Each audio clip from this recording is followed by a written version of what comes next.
The story began with a group of people standing in the middle of the city. All of them were gazing up at the sky. Someone among them asked what it was they were seeing. It was narrated that 10 years ago, a massive inverted castle had suddenly appeared above Tokyo. The people watched in awe as the enormous structure floated in the sky. Simultaneously, dungeons began manifesting all over Japan. Triangular structures emerged in places like farm fields and tourist spots. People began awakening to mana. Those gifted with magical talent challenged the dungeons. They gained fame and fortune. A mage's talent was judged by the color of their mana. Most people had aptitude for a single color. Rare individuals could wield two. An example given was Kurosaki Kai, the speaker's younger brother. He possessed both red and blue mana. Kai, a purple-haired young man, was shown grinning confidently at a demon. As the demon lunged to attack, Kai retaliated with a move called Demon Lance. The demon roared in pain as it was struck. It fell to the ground, defeated. Kai picked up a red crystal-like stone from where the demon had landed. The demon's body faded away. In the background, a white-haired figure appeared. He was identified as the protagonist. Kai threw the red crystal-like stone toward the protagonist. He called out for the incompetent to pick it up. It was revealed that Kai was known as the Purple King. He was a powerful mage at level 18. He looked down at the protagonist with disdain. The protagonist narrated that Kai was among the strongest mages. But he, Kai's older brother, was considered an incompetent with no aptitude. He was completely colorless. That made him a rarity in their world. The protagonist, whose level was just 1, had no mana. Yet he admitted he couldn't give up on becoming a mage. He explained that he worked as a porter. He collected crystal-like stones. Thanks to his brother's pity, he was allowed to join Kai's party. He clung to the hope that one day he might awaken a skill. The scene shifted to a large door. Kai's party members were gathered. One of them identified it as the boss room. Another predicted the boss would be easy to defeat. The large door opened. The party entered the room. Inside, they encountered a being covered in clocks. He was introduced as Kronos, the god of time and space. Kronos' level could not be detected. He gazed at the party. Kai dismissed the threat. He attacked with Demon Lance. Kronos levitated. He calmly watched the incoming attack. He opened a red dark portal and drew a sword. The sword easily deflected Kai's attack. The god glared menacingly at the party. Kai expressed his shock. Kronos' eyes glowed ominously. Suddenly, something approached Kai in the next moment. Kai's head shattered. Blood gushed everywhere. Kai collapsed. His party members stood in horror. They watched Kai's body fall to the ground. The protagonist was frozen in disbelief. He witnessed the fall. He thought it couldn't be true. Kai, the Purple King, had been defeated in an instant. Kronos loomed menacingly. Two party members turned and ran, calling him a demon they feared for their lives. But before they could escape, 2 swords pierced their heads. The swords emerged from small black portals created by Kronos. The protagonist dropped to the ground in shock. Kronos then addressed him. He remarked that he was completely colorless. He smiled. The protagonist stared back in shock. The protagonist clenched his fist. He thought he hadn't achieved anything yet. Determined, he stood and picked up a sword. He was ready to make a stand. Kronos commented on the protagonist's bravery. He asked if he dared face him despite being colorless. The sword trembled in the protagonist's hand. He thought he couldn't give up. Small red-black portals appeared behind Kronos. Kronos declared he would test the protagonist and laughed. Suddenly, the protagonist's right arm was obliterated. Kronos waved his hand. He apologized for going too far. He then snapped his fingers and said, "Rewind." In an instant, the protagonist's body returned to its unharmed state. He was startled. Looking at his healed arm, he thought in amazement that it had recovered. Kronos began charging a fire spell. He said he would now give the protagonist time to think. He unleashed the spell. It was called Hellfire. Flames of despair. As the fire rushed toward him, the protagonist twitched in fear. Kronos mocked him, asking what he would do. The protagonist considered the sword created by Kronos. He thought it might be effective. He spotted the red sword in the background. He picked it up and lunged through the fire attack. The flames burned his body. He screamed in pain. Kronos searched for the protagonist among the flames. He smiled, but the smile faded. The protagonist emerged from the blaze and pierced Kronos' chest. The protagonist smiled weakly, burned and battered. He thought he had landed a hit. Kronos' expression turned sinister. He used rewind. Everything reset to the moment the protagonist had first taken his stance. Kronos' wound healed. He commented that it had been good entertainment. The protagonist's body disintegrated completely. His sword fell to the ground. He dropped to his knees. He thought it had all been meaningless. Horror filled his eyes. He wondered if this was how he would die. Then something miraculous occurred. A system window appeared. The protagonist was startled. The panel announced it had confirmed the presence of the god of time and space. It was releasing the seal on the black skill. The protagonist questioned what this black skill was. Kronos showed signs of discomfort. The system panel turned golden. It announced the acquisition of the extra skill drain.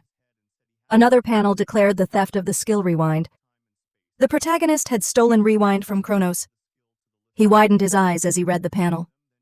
Kronos, now slightly panicked, wondered if it could be true. The protagonist activated the skill rewind. A black fog surrounded him. Kronos lunged to stop him. Anger and worry appeared on Kronos' face. The system panel declared the execution of regression.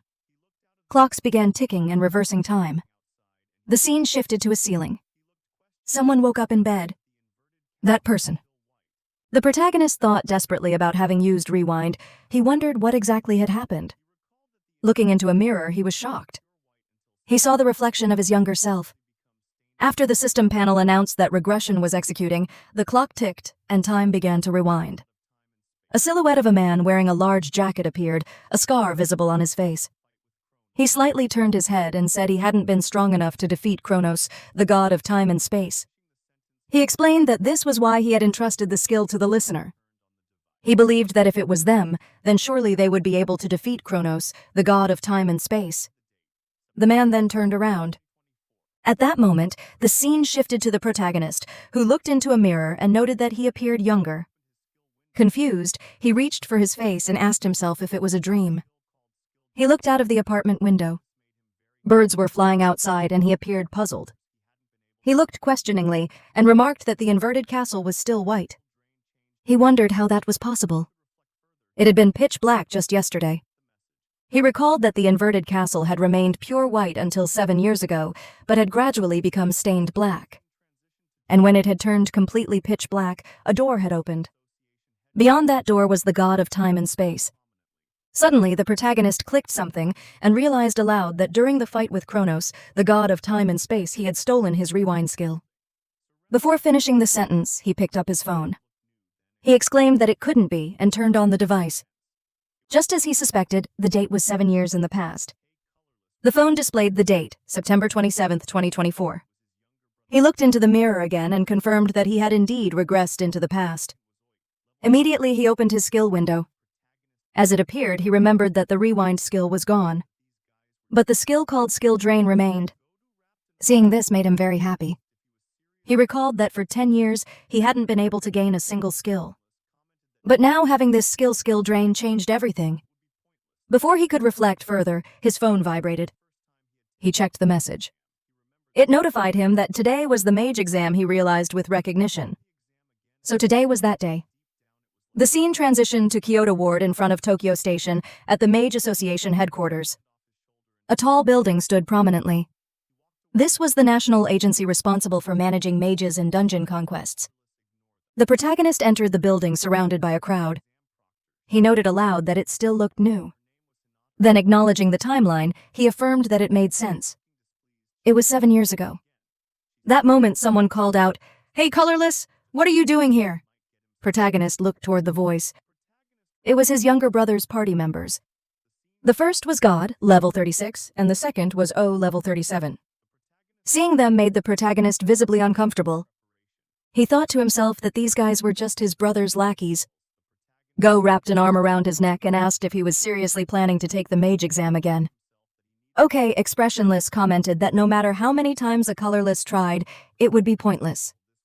The protagonist recalled, It wasn't the first time he had taken the mage exam. He remembered that, unable to give up on becoming a mage completely. He had taken the exam again and again, knowing deep down it was likely futile. He had always been a failure. But in the present moment, he pushed Gott's hand off his shoulder and told them to leave him alone. He walked away. Gott complained about his attitude. Oh added, how dare a mere colorless ignore them? Right then, a new character appeared. The exam proctor. She was a beautiful green-haired woman. Her name was Hinata Ria. She was a beer rank mage, level 27. Looking displeased, she remarked again. She sighed and told the protagonist that even if it was just an exam, he might get himself killed someday. The protagonist replied that this time would be different. The scene shifted to the exam setting. They were likely heading into a dungeon. The protagonist stood before a dungeon entrance, stretching in preparation. Hinata asked if he needed an explanation of the details. The protagonist, ready for the challenge, replied that he didn't. He entered the dungeon. He thought to himself that he needed to collect 3 magic stones from goblins to pass the exam. For someone with a skill, this was normally easy. However, his expression darkened. He recalled that today, like in the previous timeline, a monster had appeared in this level 1 dungeon that absolutely shouldn't be there. A terrifying creature revealed itself. The protagonist recognized it. It was Redcap, a goblin with a level of 37. Hinata saw the monster and screamed its name. Redcap, why is something like that here? She turned to the protagonist, running toward him with her sword drawn. She urged him to run. The protagonist knew the level gap was far too great. He remembered how in the previous timeline, Hinata had been unable to defeat it and was overpowered. She had fought only to buy time for his escape, ending up so badly injured that she had to retire from being a mage. He saw the memory clearly, Hinata lying in a hospital bed. He blamed himself for everything. And clenching his fist, he vowed that this time would be different. As Redcap lunged to attack, the protagonist drew his dagger. He threw it toward the monster, thinking that thing had a skill that greatly boosted its physical power. The goblin swatted the dagger aside. He realized that ordinary attacks wouldn't even land. But in the next instant, the protagonist vanished from where he stood and appeared in front of Redcap, landing a punch. He saw minor scratches on his hand after the punch. Redcap, now enraged, charged with a furious expression. Suddenly, the goblin twitched. In front of the protagonist, the system panel appeared. Stole skill. Body enhancement extreme. Physical stats have been improved. Power surged through the protagonist. He thought to himself if he could just steal its skill. And in that very moment, he sliced Redcap cleanly in half with his dagger. After slicing the Redcap goblin, the protagonist remarked that it was nothing more than sliced meat. At that moment, Hinata appeared. Hinata, visibly shocked, exclaimed that the protagonist had defeated a Redcap with just 1 hit. The protagonist internally acknowledged that the skill drain was working as expected. He admired the power while tightly gripping his dagger, mentally praising his skill drain ability. Hinata then questioned how he had defeated the Redcap. Startled, the protagonist scratched his face and hesitantly thought it would be best not to mention anything about the black skills. He deflected by claiming it was just a coincidence. Hinata, unconvinced, shouted at him to stop lying. She then stated that since an irregular had appeared, the exam would be cancelled. As the protagonist turned toward the Redcap's corpse, Hinata mentioned she had to report the incident to headquarters. While picking up a glowing crystal-like stone, the protagonist reflected that this wasn't the time when irregulars should be appearing yet. Still, he reminded himself that he needed 2 more mana stones. It was revealed that the glowing stones were called mana stones. Hinata, in a panic, warned the protagonist that this wasn't the right time to be worrying about such things. Just then, a monster stepped forward, and the protagonist noticed 2 goblins arriving with weapons in hand. The goblins roared at him, but were instantly beheaded. In a single fluid motion, their bodies collapsed, and the protagonist landed gracefully after finishing them off. Hinata watched in awe, shocked by what she had witnessed. Turning to her, the protagonist asked if he could take the mana stones, prompting a bewildered scream from Hinata. The scene shifted to the entrance of the main association headquarters. Hinata handed the protagonist his mage license. He stared at it silently, remembering his past. He recalled how long it had taken to reach this point. He had never given up on his dream of becoming a mage. He had been just a porter for around 10 years. He had been a laughingstock. Now holding the license card high, he thought to himself that he had finally become a mage. Hinata then handed him a receipt and explained it was for the mana stone exchange. She revealed that mana stones dropped from monsters and served as a valuable energy source with no carbon dioxide emissions. Moreover, they could be sold to the association. Looking at the receipt, the protagonist thought that since he had defeated an air rank monster, this might be a good source of income.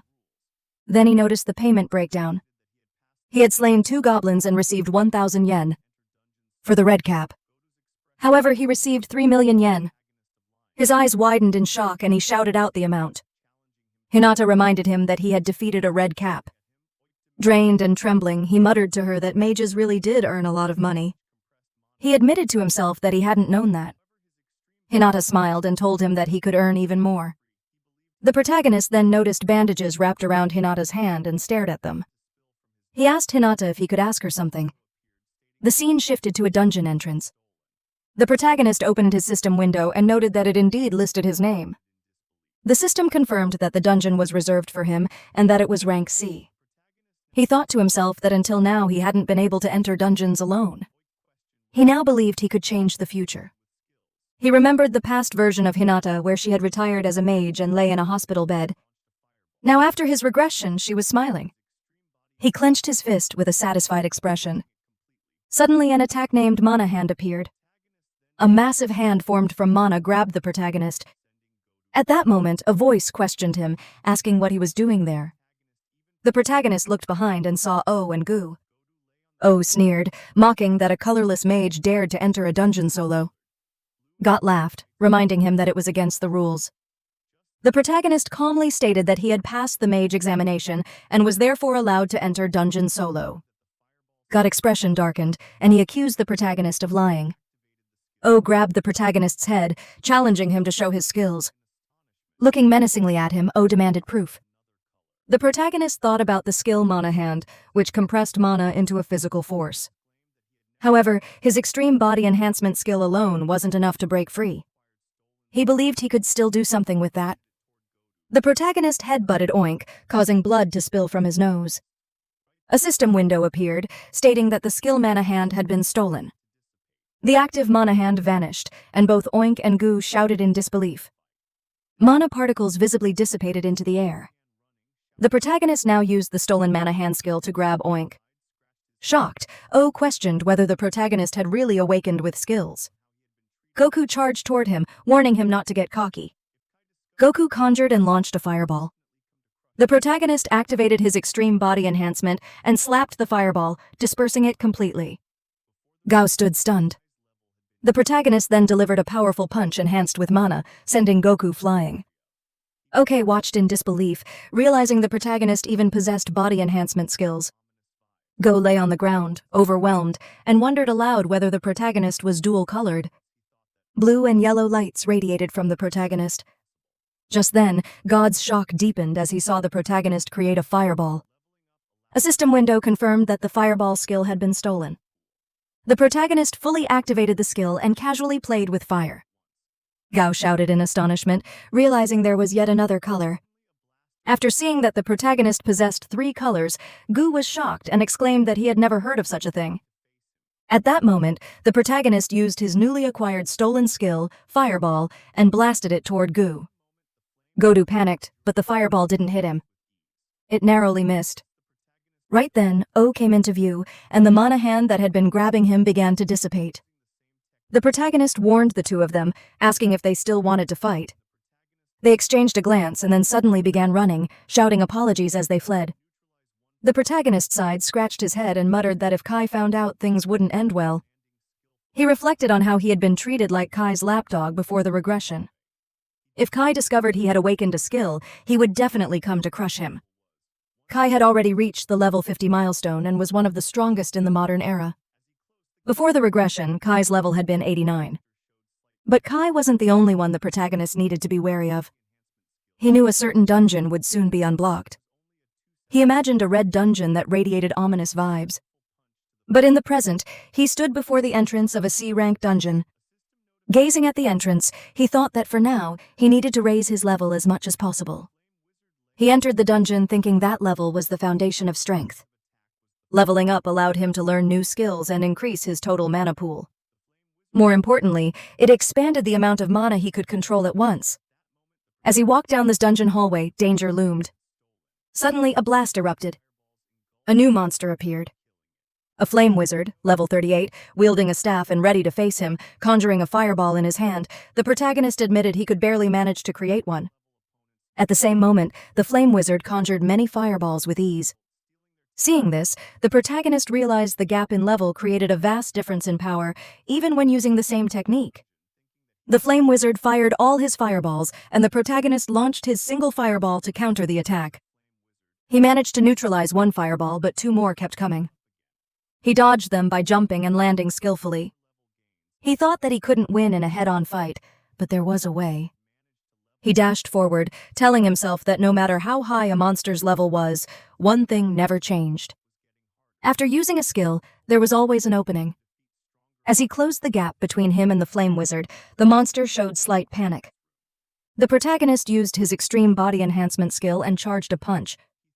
He thought that there was only a 2-second window, but he made it count, delivering a powerful punch to the flame wizard. The monster took the hit and fell. A system notification appeared, indicating that the fireball skill had been stolen. The flame wizard lay on the ground, and the protagonist realized that its only means of attack was the fireball. If he stole it, the monster wouldn't be scary.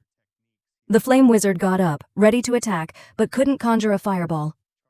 At that moment, the protagonist unleashed the fireball skill he had stolen. A barrage of fireballs engulfed the flame wizard, killing it. A system notification appeared announcing that the protagonist had leveled up. He looked at the system panel and thought that defeating higher-level opponents yielded a large amount of experience. Though normally difficult, stealing their techniques with skilled drain made it easy. He had leveled up from 8 to 12. Clenching his fist, he looked deeper into the dungeon, thinking that he would raise his level to 30. He then defeated many more monsters. First another flame wizard and he leveled up. Then a red cap and he leveled up again. Next, a lizard-type monster bringing more level gains. After all those battles, he checked his system panel, thinking that he had managed to level up at an incredible speed. His level was now 27 still. He thought seriously that leveling up was getting harder. To reach level 30, he needed to defeat stronger opponents. The scene shifted to the deepest part of the dungeon, the boss room. The protagonist stood before its massive door. Looking at it, he thought this boss would be the perfect opponent to level up. He pushed the door open and entered the boss room. A silhouette stepped into view, revealing an imp monster at level 30. Then the boss appeared. Skull Demon level 45. The imps were its minions. The protagonist activated his extreme body enhancement skill, thinking that all of them were higher level. If he could steal their techniques, he had a chance to win. He lunged at the nearest monster and jumped, charging his fist and punching the Skull Demon. A shield appeared, protecting the Skull Demon. The protagonist backed away, shocked, and muttered in frustration. He had suspected it. He still couldn't reach the Skull Demon because the mana barrier was blocking him. Without breaching it, he couldn't activate skill drain to steal its technique. Then the Skull Demon roared and dashed forward, instantly closing the distance. It launched an attack, but the protagonist dodged at the last moment. He thought that to break through the mana barrier, he had no choice but to use that. The protagonist realized that to break through the mana barrier, he would need to deprive the Skull Demon of something valuable.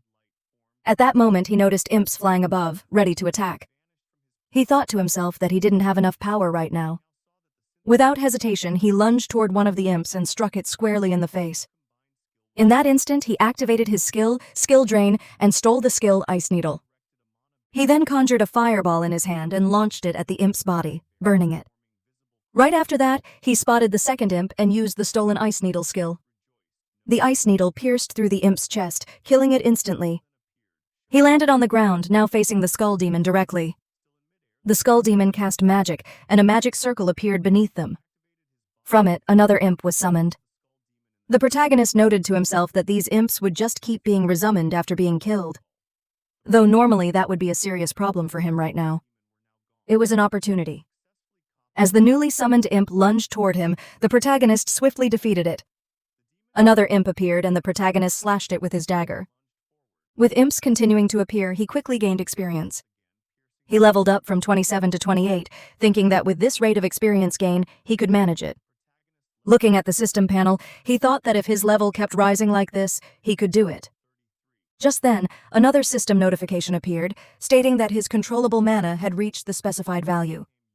Skill synthesis had been unlocked. The protagonist thought to himself that this was it. The skull demon roared in his direction as he summoned Ice Needle in one hand and Fireball in the other. Using his newly unlocked skill synthesis, he began to combine them. A radiant mix of blue and red light formed as the two skills merged. At that moment, he vanished from his place and lunged toward the skull demon. We now saw that the synthesized skill had fully formed. He was ready to strike. This new combined skill was called Fire Lance. He used it to attack the skull demon, but the demon erected a mana barrier in defense. The Fire Lance collided with the mana barrier, forming visible cracks and eventually shattering it entirely. The protagonist rejoiced, knowing he had broken through the barrier. A system panel then appeared, showing that he had stolen the skill mana barrier. Still in midair, the protagonist thought he had to finish it with one more shot. He activated his body enhancement skill and punched the skull demon in the head. Now standing in front of the demon, he observed the demon scratching its skull.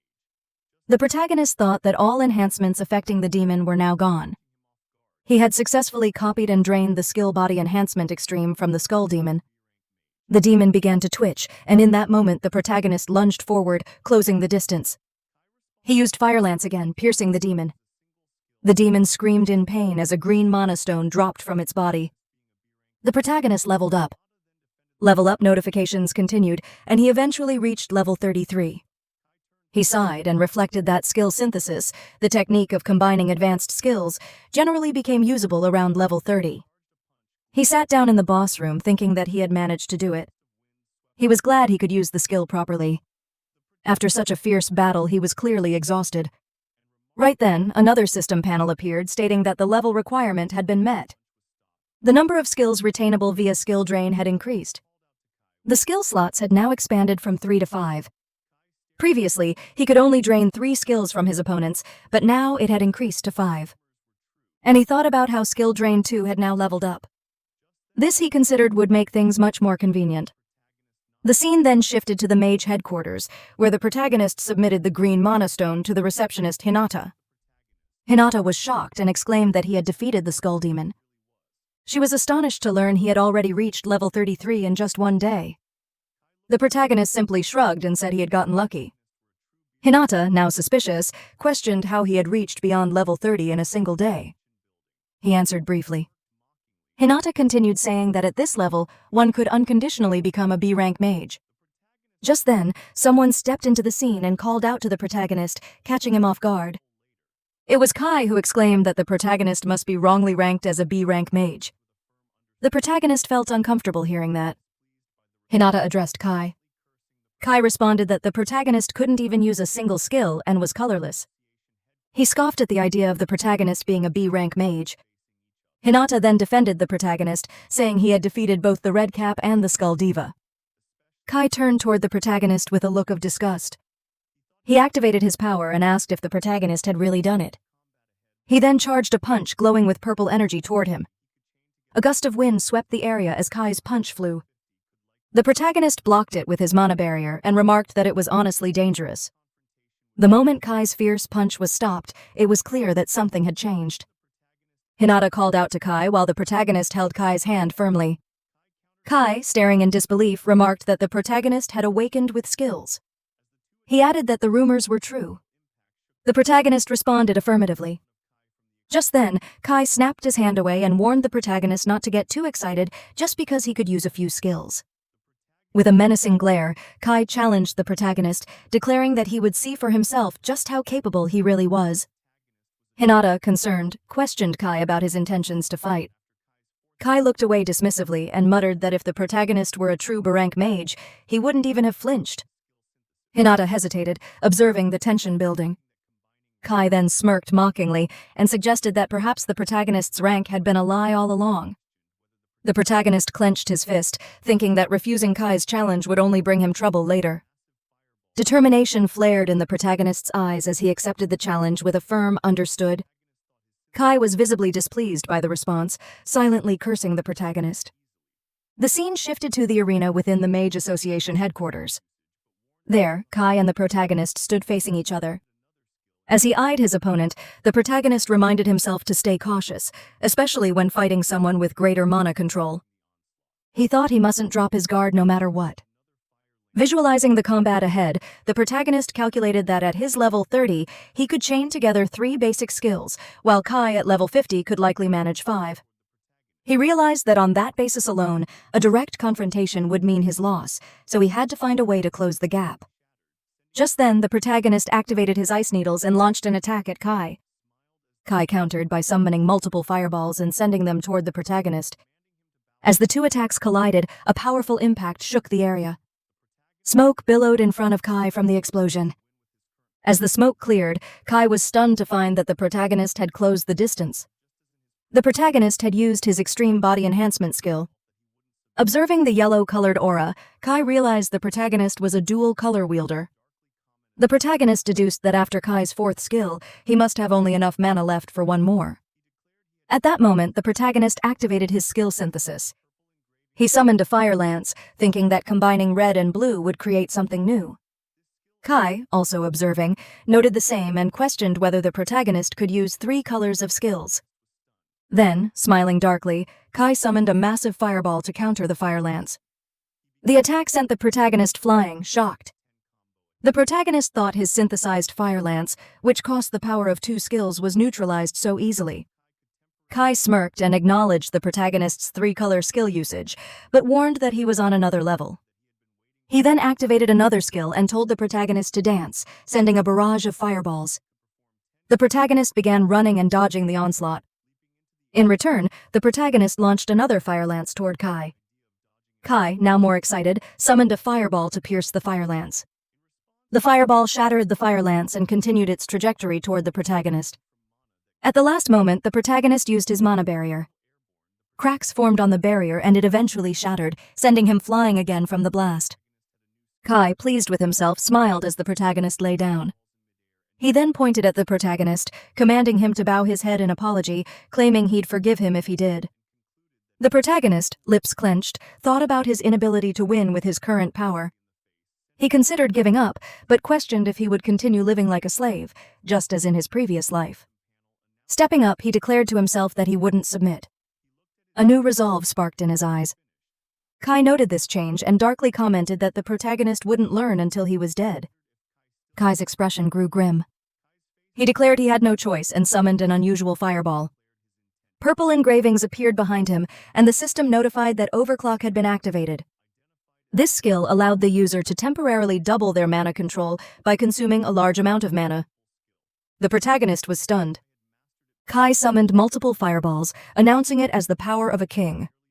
He began juggling them with ease, declaring it a 10-combo attack. The protagonist watched, realizing that this was Kai's true strength. He imagined how Kai could temporarily surpass other kings in mana control. Despite the overwhelming energy, the protagonist shouted that he had been waiting for Kai to use that very skill. He sprinted toward Kai, thinking that only Kai could perform 10 consecutive attacks using overclock. Leaping into the air, he felt fully resolved. Kai laughed and mocked the idea of dodging in midair. Then he launched all 10 fireballs at once. In response, the protagonist activated Mana Hand, a giant hand formed from mana that gripped the ground behind Kai. While still airborne, the protagonist used Mana Hand to swing around. Kai realized too late that the protagonist had a new skill. The protagonist dodged all 10 fireballs in midair and noted that cooldown still applied even for a king. Landing behind Kai, he quickly spun and concluded that in this brief cooldown, Kai would be defenseless. He punched Kai brutally in the face, sending him flying with blood splattering.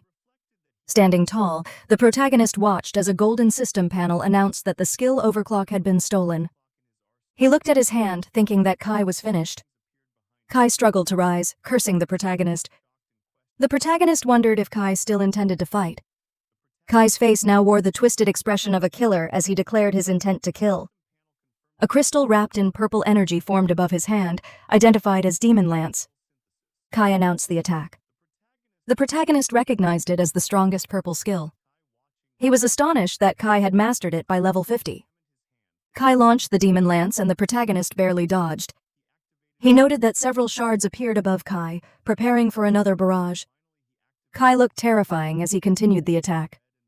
The protagonist reflected that he had landed a hit only because Kai had been careless. But he knew once Kai got serious, the gap in strength would become overwhelming. Dodging rapidly, the protagonist soon found himself at a dead end. Kai grinned menacingly and warned that he wasn't finished yet. Both prepared to attack Kai with Demon Lance, the protagonist with Fire Lance. The attacks clashed, but Kai was stronger, slamming the protagonist into a wall. A hole formed from the impact as the protagonist struggled to rise, lifting his right hand. Kai announced that this was why he was called the Purple King and the proof of his strength. Exhausted, the protagonist admitted to himself that Kai's power was truly formidable. Kai continued boasting, warning the protagonist not to be arrogant just because he could use multiple skills. But something clicked in the protagonist's mind. Looking at his hand, he made a fist, wondering if he could unlock the potential of purple mana too. He reflected that he had been limited to synthesizing 2 colors because of his mana capacity. But now with overclock in his arsenal that had changed. Purple engravings appeared behind him identical to Kai's. Kai was shocked and questioned how the protagonist could also use overclock. The protagonist realized that his mana capacity had indeed doubled. A system panel confirmed the increase due to overclock. Then another panel appeared, unlocking skill synthesis black. The protagonist, feeling confident, thought this was the moment. Kai, watching, wondered what he was planning. The protagonist examined his hand, thinking this was a 3-color synthesis never seen before. He activated his red skill first. Then he added his blue skill, mixing the two. Finally, he activated his yellow skill, combining it with the red and blue. The skill began to shift in color, turning into a dark shade in his hand. Kai was stunned and gasped, "Black mana?" The protagonist recalled being told he wasn't suited for any of the 3 colors, but he now knew that was false. He had already absorbed those manas. Declaring himself a dark mage, he stood menacingly before Kai. Kai, panicking, pointed his magic at the protagonist, warning him to stay away. A Demon Lance attack was launched at full speed toward the protagonist, who calmly observed the incoming strike and repelled it using his black flames. After countering Kai's attack, Kai in disbelief exclaimed that it was impossible through the smoke. The protagonist charged toward Kai, gathering another black flame in his hand. At the same time, Kai readied his Demon Lance and cursed the protagonist. As both were prepared to strike with their respective magics, the protagonist, looking menacingly at Kai, shouted that this was his Abyss Flame. The 2 attacks collided, but the Demon Lance's crystal shattered, horrifying Kai. The Abyss Flame then struck Kai, defeating him. Amidst the mist, the protagonist emerged in relief, realizing he had defeated Kai. Kai was seen lying unconscious on the ground. At that moment, the protagonist dropped to his knees and became invisible, whispering that he did it. A system panel then appeared, notifying that the skill Abyss Flame had been acquired through the synthesis of Synthesis Black.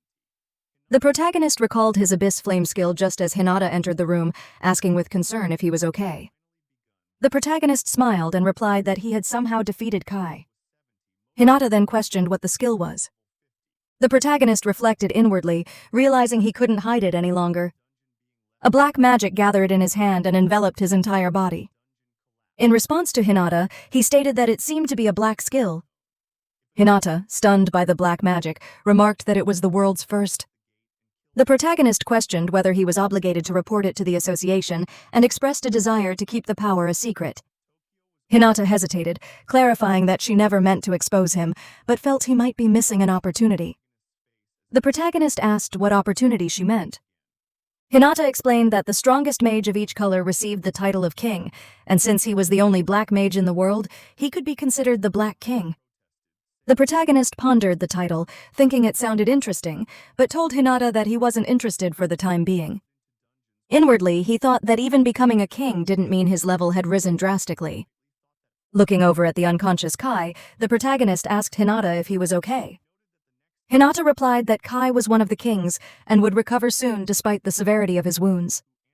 She then pulled out her phone and mentioned she would take Kai to the medical room. At that moment, both Hinata's and the protagonist's phones began to alarm. The protagonist checked his phone, surprised to see a warning. A dungeon had appeared at the west entrance of Ikebukuro Park. The recommended level was 70. Hinata, upon seeing the alert, was left speechless, while the protagonist thought to himself that it had finally begun, the Ibukuro dungeon. Although the recommended level was 70, most of the kings were only around level 50. Within a week, the kings would realize their powerlessness, leading to the dungeon being left abandoned. It marked the beginning of a tragedy, a dungeon collapse. At the current moment, this event remained unknown. If a dungeon wasn't conquered within a set time, monsters would escape the gate and kill everyone nearby. The Ibukuro dungeon eventually became the first dungeon outbreak in history. Tokyo was overrun by monsters, resulting in countless deaths.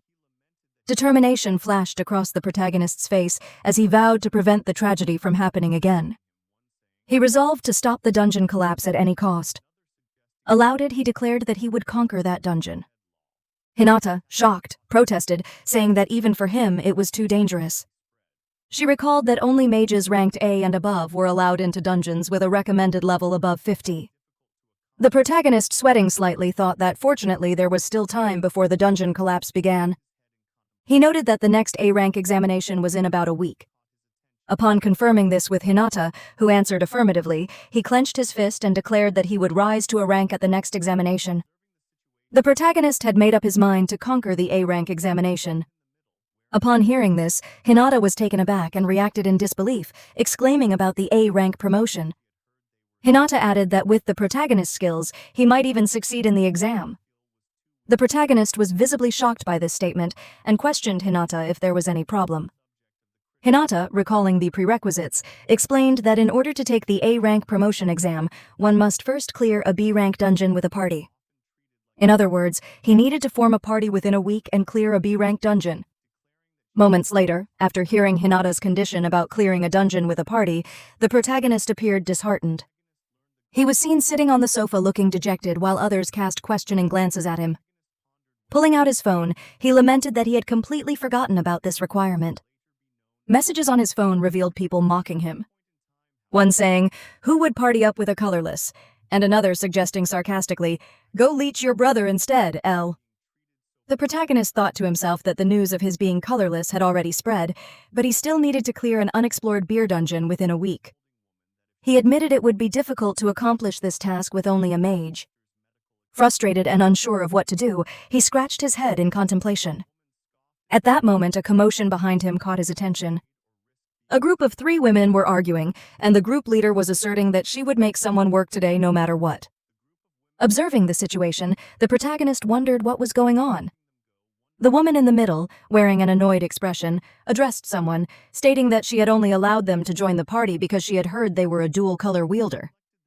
However, she criticized that their fire skill was too weak. A girl with purple hair apologized to her, revealing herself to be the subject of the criticism.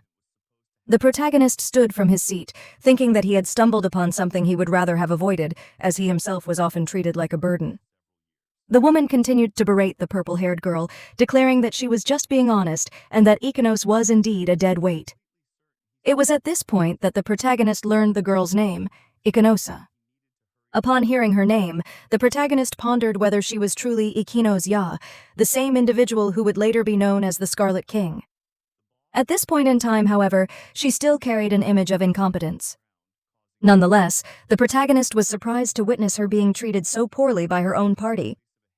The scene shifted to Ikanos, who, rubbing her hands together, hesitantly told the scolding woman that if she were kicked out of the party, she would no longer be able to cover her sister's medical expenses.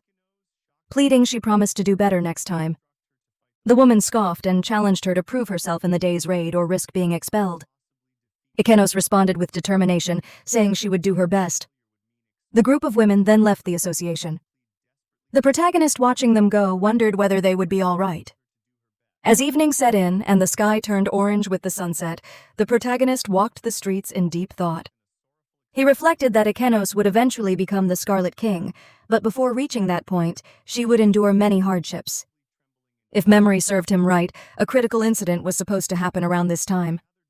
He recalled that during a boss battle, she had been gravely injured and had fallen into a coma for several years. Suddenly, he was struck by a realization. Perhaps that incident was going to occur today.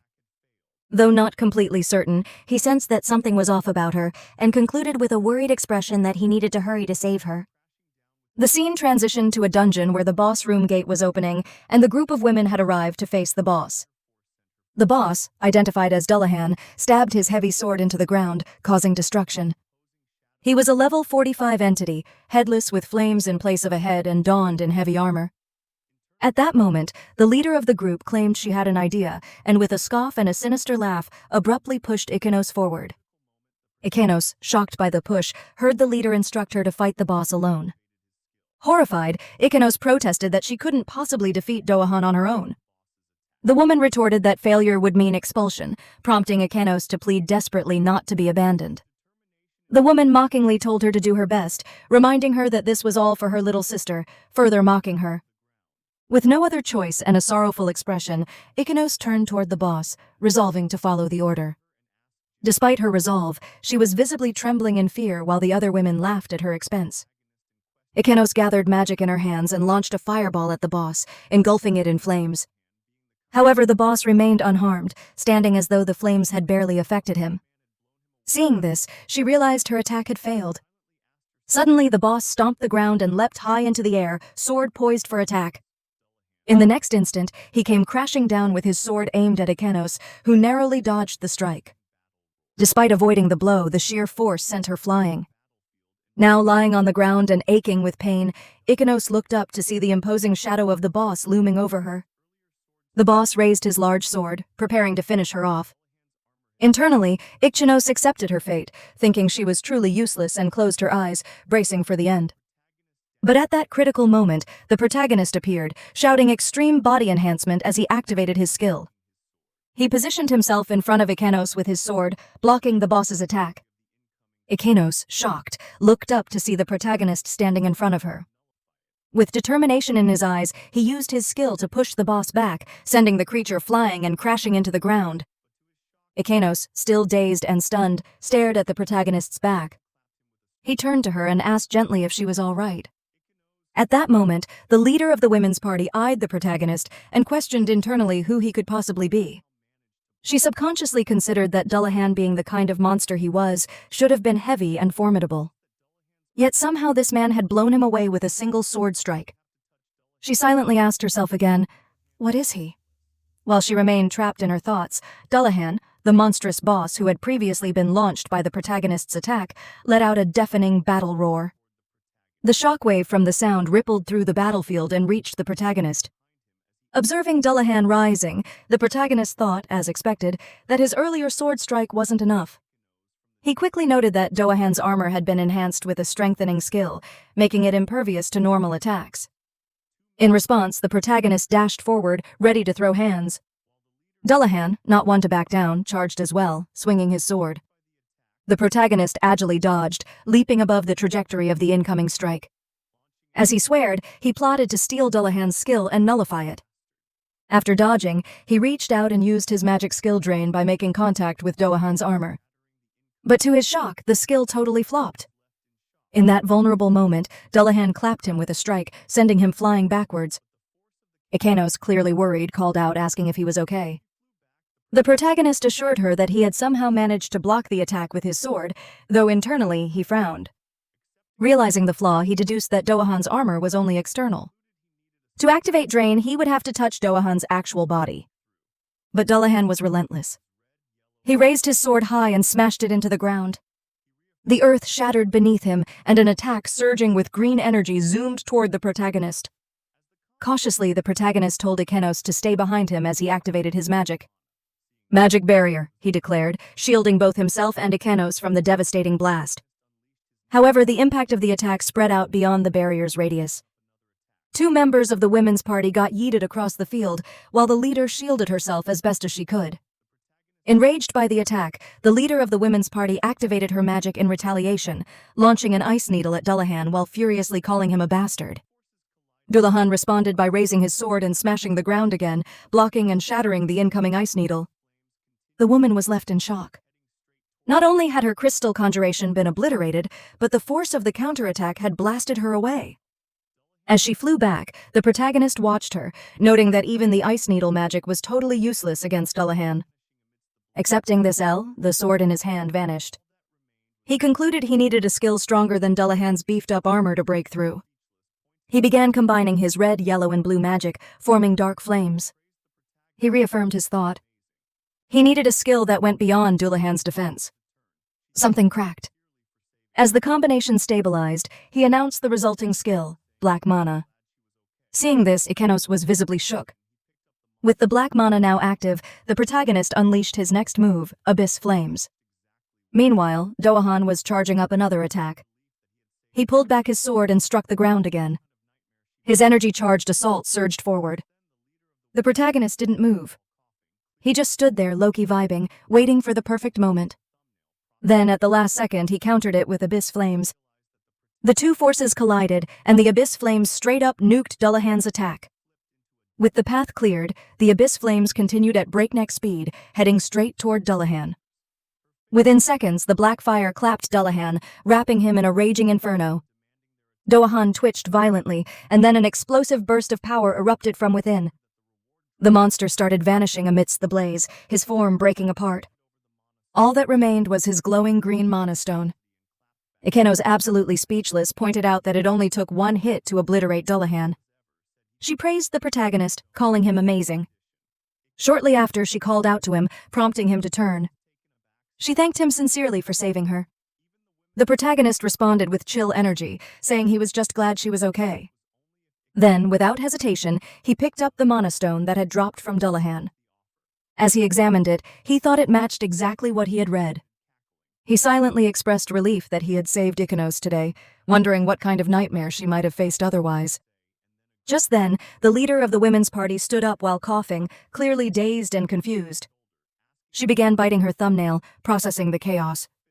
Internally, she realized that the protagonist wasn't just some random dude. But almost instantly, her expression flipped into a devilish grin. She decided that the reward for defeating the boss was going to be hers. Her face twisted into a grotesque and greedy smirk. She suddenly shouted, demanding their attention. Addressing the protagonist and Ikenos, she shamelessly declared that the reward drop was from a dungeon her squad had been gunning for. She told them to hand over the mana stone. Ikenos was stunned at the audacity and clapped back, saying the protagonist literally saved them. But the protagonist, cool as ever, said he didn't mind giving up the stone on one condition. Ikenos would join his party. Ikenos was taken aback, staring at him in disbelief. Even the women's party leader was like, "What?" The protagonist clarified that this was only if I was down for it. Ikenos, still reeling, tried to process the offer. Then the women's party leader suddenly grinned and started cackling. Her two party members joined her like it was a roast session. She said she had been curious what he'd say, and then agreed to his terms. With a wide grin, she approached Ikenos and placed a hand on her shoulder, asking if she was cool with it. Ikenos clenched her fists, realizing how real this was. Looking at the protagonist, she said she understood and would be in his care. Just then, the leader of the women's party snatched the Manon from the protagonist's hand. As she walked away, she started singing, "Money, money," and mocked Ikenos, saying she never thought a so-called dead weight could sell for this high. The protagonist, hearing the insult, lingered on the word dead weight. He mulled it over, thinking to himself that she had no idea what I was truly capable of. Meanwhile, Ikenos approached him and humbly thanked him for the invite. The protagonist apologized for making her dip from her party so suddenly and asked if she was truly okay with it. Ikenos replied, saying she had just been a burden, but the protagonist hit her with a soft, "It's okay." Her eyes widened and he added, "It's okay. You're going to glow up and get stronger." The man had no doubt she was only just getting started. Ikenos stood in awe, stunned by the protagonist's belief that she could become stronger. Her voice trembled, but held a spark of hope as she declared that she would become stronger. Confused, she asked if he truly believed that. The protagonist just nodded, calm and steady, and mentioned that before he came here, he had seen her at the association. He added that he had overheard her conversation there. It wasn't intentional, just a coincidence. Ikenos' expression darkened slightly as she remembered that moment. But before she could spiral, the protagonist stepped in again, saying he thought he could be her support. He extended his hand toward her, the gesture screaming, "You can rely on me." Ikenos hesitated, lost in thought, then gave a small but determined nod. With newfound resolve in her voice, she said she'd be in his care. That simple answer made the protagonist's face light up. He responded with a cheerful, Yes, same here. And they sealed the moment with a handshake. The next day, the scene cut to Ichnos and the protagonist standing before a dungeon. With a confident grin, the protagonist announced their next goal, conquering a B-rank dungeon. Ichnos turned to him and asked if clearing this dungeon would qualify them for the A-rank examination. He confirmed, saying she was right, but also added that within this dungeon was a key, one that could make her stronger. Ichnos blinked, repeating the word key in surprise. Inside, her thoughts spiraled toward a different motivation. When she got stronger and leveled up, she could finally earn enough to pay off the medical bills. The protagonist broke her train of thought, calling her name and signaling it was go time. Ichnos nodded firmly, and both of them wore game faces as they entered the dungeon. The inside of the crystal cave was breathtaking, glowing with blue crystals scattered across its walls. Almost immediately, Ichnos noticed something up ahead and pointed it out. A horde of wolves, each marked with red streaks, stood in their path. The protagonist's face hardened with recognition. These were black wolves.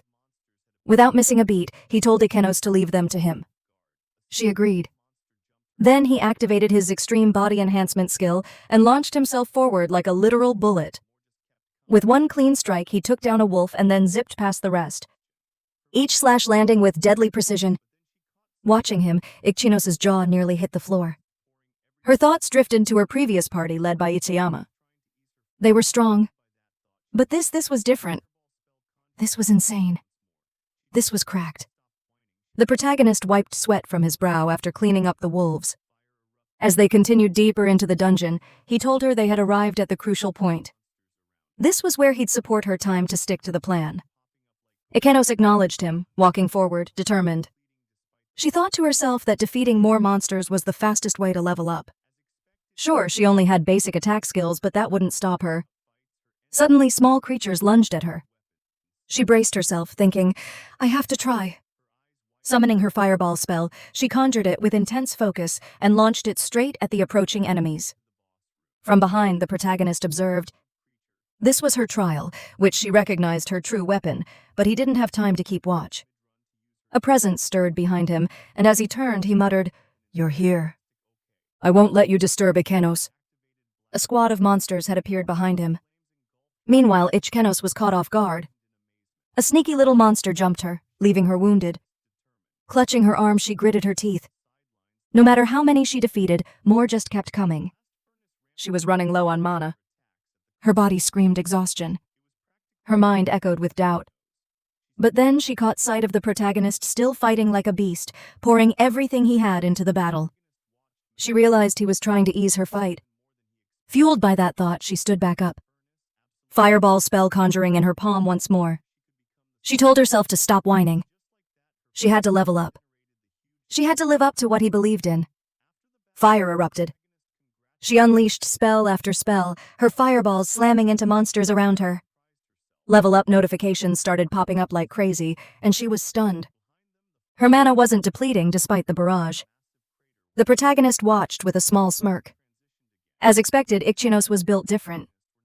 Her ability to drag out fights, her endless mana pool that was her real weapon, and suddenly a system panel popped up next to her.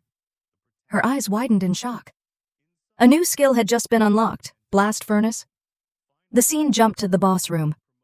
At its center stood a massive creature, huge slime, level 52. The protagonist charged at it, shouting to Ichnos Midun to use her newly unlocked skill. She nodded, responding with an enthusiastic okay. For the first time, she activated Blast Furnace. Instantly, flames engulfed her entire body. Her eyes widened in amazement. This was her power. She clenched her fist, determined. Now it was her turn. From the sidelines, the protagonist analyzed the skill. Blast Furnace ramped up the firepower of her attacks at the cost of high mana. It was practically tailor-made for Ichnos. She stood in flames, eyes glowing red, and then boom, a barrage of fire rained down. The protagonist watched, mouth slightly open, thinking it was even more than he expected. Her mana plus Blast Furnace absolutely broken. With this firepower, she could become the Scarlet King. And just like that, her fire incinerated the huge slime boss in seconds. After the battle, the protagonist congratulated her with a proud good job. Ichnos smiled back a bit, surprised herself, and with a light laugh, admitted that this was all thanks to him. Behind them, the fiery aftermath of her attack had left a massive crater where the boss used to be. The scene transitioned again. Ikenos and the protagonist were now walking out of the association. Ikenos looked up and said they'd fulfilled the condition for the A-rank examination. The protagonist confirmed it. Inside, his thoughts were burning with anticipation. Finally, it was time for the promotion test. He'd pass no matter what. The scene shifted to the day of the A-rank promotion exam at the Mage Association HQ, and the area was packed with participants. Hinata stood in front of the crowd and announced that the first phase would evaluate their combat capabilities and then pair them with someone for a mock battle. Among the crowd stood our boy and Ichino. The protagonist wore a slightly ambitious expression, thinking to himself that the promotion exam had finally arrived. He reminded himself that he had to pass and become an A-rank mage. No excuses. As the scene transitioned, the protagonist and Ichino were seen walking and chatting. He commented to her that the real exam was right in front of them. Ichino, visibly hyped, responded with a cheerful, "Let's do our best." The protagonist then explained that the first test would be on their combat abilities. But before they could continue their chat, someone suddenly interrupted.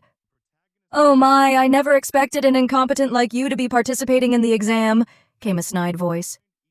Ichino flinched, visibly startled.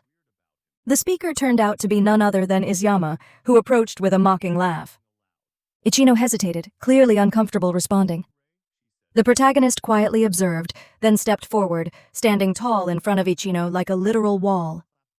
He shielded her and threw shade at Izuyama, saying she wouldn't lose to people who left others to fight solo. He didn't stop there. He straight up roasted Isama for ditching Ichino during the Dullahan boss battle. That jab didn't sit right with Gamma. She scoffed, telling him to feel free to act tough, and added that she now had better party members anyway. While the banter heated up, someone else walked up from behind. It was a new addition to Ice's party. A woman introduced as Yuri. Ayama smirked and flexed that this new teammate was someone neither the protagonist nor Ichino could ever beat. The moment the name Yuri dropped, the protagonist blinked, taken aback. He recalled hearing that name in his past life. There was that time she solo cleared a high-difficulty dungeon just for kicks and boom, she got insta-famous. He remembered that around this time, Yuri's ability was probably already on par with an A-rank mage. As he processed all this, Yuri suddenly stepped right up to his face, completely catching him off guard. Looking him dead in the eyes with a mischievous smile, Yuri said, "Young man, you look like an interesting person."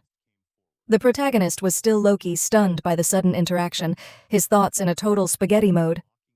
From behind, Ichinoa chimed in asking if there was something weird about him. She called out his name, and that caught Yuri's attention. She paused, thinking aloud. Perhaps he is Kurosaki-Rei, she said. She then connected the dots. Brother of Kurosaki Kai, the Purple King. I heard Kurosaki Kai got clapped by someone, she said, pointing straight at the protagonist. That was you, right? The protagonist, still internally spiraling, thought she knows that much about me. Ichino, meanwhile, was losing her mind in full-on panic mode. She turned to him and shrieked, asking if it was actually true that he defeated Kurosaki Kai. But Yuri just turned around with a casual toss of her words, saying, "Well, you can't win against me." As she walked away, she casually added that there was a rumor floating around about the Purple King, but in her opinion, he wasn't even comparable to her. The protagonist simply smiled a little. The scene then cut to the training grounds of the Mage Association HQ. A man, likely one of the examiners, stood ready and announced that their combat skills would now be tested using an artificial golem. Behind him stood a massive mechanical golem. The examiner explained that it was covered in a special type of rock, tougher than regular stone, and instructed them to do their best to attack it. Then he called the protagonist's name, telling him to step forward. Among the participants, the protagonist came forward.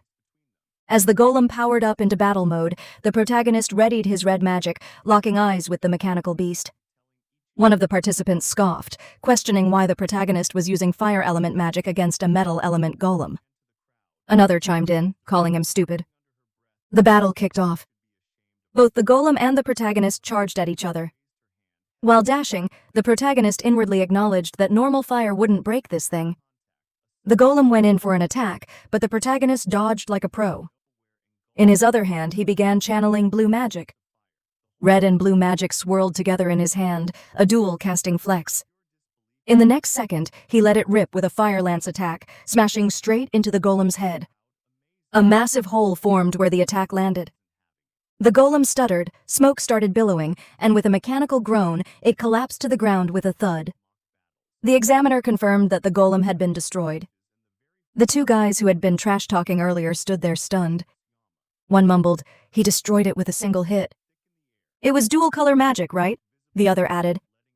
Among the participants, Yuri tilted her head with a sly grin and commented, "He fused fire with blue mana to amp up its firepower." Not bad. The protagonist stood there quietly watching the smoldering remains of the golem he had just wrecked. The next test up was Ichino's, an assessment of her mana pool. In front of her stood the examiner, a sleek device placed between them. A glowing crystal orb shimmered in the middle of the apparatus. The examiner instructed her calmly, telling Ichino to place her hand on the orb to begin the measurement. As Ichino hesitated, the camera panned to the crowd where Asayama stood, muttering under her breath that Ichino should be ashamed of herself. Ichino slowly raised her hand, hesitating for a second before placing it on the orb. The moment her hand made contact, a sudden ignition flared around her. Flames erupted as if from nowhere, engulfing her entire form in an explosive burst of fire. The whole crowd was shook. Jaws hit the floor, including Isia's. In pure disbelief, Asayama just stood there, lips twitching, biting her nails. Whispers rippled through the crowd. Amazing. Who is she? But Asayama wasn't having it. With bitter eyes, she hissed that Ichino must be cheating. The scene cut to the final test. Mock battles. The examiner announced the start of the matches, and the very first face-off was none other than Ichino versus Ayama. Both stepped up to the podium, tension thick in the air.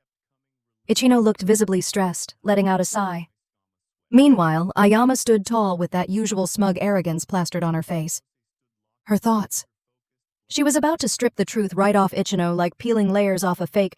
As the examiner signaled the start of the match, Isagama wasted zero time. She launched her first move immediately. Ice Needle. A flurry of sharp icy spikes flew toward Ichino's. Ichino responded instinctively, calling out her counter, Fireball! A massive orb of fire materialized in her hand, and she hurled it straight into the oncoming needles. The moment of impact was dramatic. Her fireball obliterated the ice like it was nothing. Ayama had to shield her face from the blast, barely keeping her composure. Under her breath, she admitted she didn't expect this. She was rattled. Ichino's firepower was way more than she bargained for. As she stood confused, Ichino was already prepping another fireball, calmly calling out the spell again. Watching the next fireball charge up, Asayama panicked, straight up terrified. And then came the real storm. Ichino unleashed a barrage of fireballs, each aimed right at her. Asayama, scrambling, screamed not to underestimate her. She threw up a mana barrier just in time to block the incoming attacks. The shield held barely. Internally, she scoffed, calling Ikos an idiot. Her plan let the girl finish her flashy attack and then strike back. But that plan flopped. The fireballs just kept coming relentless. The longer it lasted, the more Isagama sweated. Something wasn't adding up. Why weren't the attacks stopping? Ichino stood locked in, laser-focused, blasting away. And that's when our protagonist watching from the sidelines had a flashback. He recalled how Ichino had an insane mana pool. If she kept attacking non-stop, no barrier would ever hold. Just like that, the prediction proved true. The barrier shattered under the relentless pressure. Asayama straight up panicked and bolted, running for her life. Fireballs pounded the ground around her, sending debris flying. One of the rocks clocked her right on the head. She collapsed totally code. As she faded into unconsciousness, her last thoughts spiraled. This can't be real. This has to be a lie. Then the examiner raised their voice, declaring, Enough! The match was over. The winner, Ichino. Ichino lit up, smiling ear to ear. Our protagonist nodded, giving props. She did good. It was a dope battle. Ichino, still a little in disbelief, said it felt too good to be true. Before stepping away, she turned to the protagonist and wished him good luck for his upcoming match. And right at that moment, Yuri stepped forward. As their eyes locked, the protagonist simply muttered, Yeah. The next face-off was about to begin, and the examiner officially announced the battle. The moment locked in, the protagonist and Yuri stood face to face, tension buzzing in the air. Inside her head, Yuri reflected with sharp focus, thinking that her opponent in this final mock battle turned out to be him. She mused that this would be interesting. At that same moment, the protagonist's eyes locked right onto her, their gazes colliding. Breaking the silence, Yuri pointed straight at him and said aloud that he should have a reason for taking this examination, right? She pressed the question, tilting her head, but the protagonist refused to answer. Unbothered, Yuri continued, saying it felt like he was more prepared than the other participants, and she wondered why. The protagonist finally replied, his tone sharp and firm that he had something he needed to do no matter what. His expression turned fierce, and in his mind, he reflected inwardly. That's why he couldn't stop here. Yuri caught that look and instantly flared up her aura. Mana gathering in her hand. She declared boldly that she was strong. The protagonist braced with his sword, smirking as he answered that he knew, but he would win anyway. That made Yuri light up with intrigue. She admitted he was interesting just as the examiner announced the official start of the mock battle. The second the fight began, Yuri conjured multiple mana swords and hurled them all at once toward the protagonist. Calm but fierce, he parried every incoming blade with his own sword. As he countered, his thoughts sharpened. This was mana conversion, a rare skill allowing free manipulation of mana. Suddenly, he caught something in his peripheral vision, a massive projectile dropping down from above. His instinct screamed and he dodged just in time. Yuri smirked and mocked him, praising his dodge, but already plotting her next move. The protagonist dashed straight at her, thinking it was his turn now, but Yuri wasn't caught off guard. She snapped that she wouldn't let him get close so easily, unleashing another storm of projectiles. The protagonist, unfazed, deployed his mana barrier, blocking them all as he pushed forward in an instant, closing the gap. He slashed, but Yuri flipped upward into the air.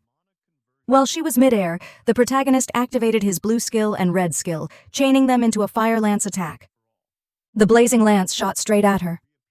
Yuri's eyes narrowed.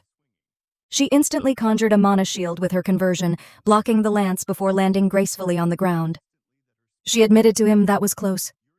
The protagonist noted grimly that her defense was flawless. She was strong, exactly as he expected. Meanwhile, Ikenos in the audience watched with worry, biting her lip for the protagonist. Back in the arena, Yuri's lips curled into a mischievous smile as she deployed her next barrage. Dozens of mana projectiles swarmed from every direction, hemming the protagonist in. He twisted and dodged them all, flipping backwards, but gritted his teeth, muttering that this was seriously troublesome. Yuri wasn't done. She taunted if he really thought he could win just by running around, then unleashed even more projectiles, calling out, "Checkmate." The protagonist was trapped.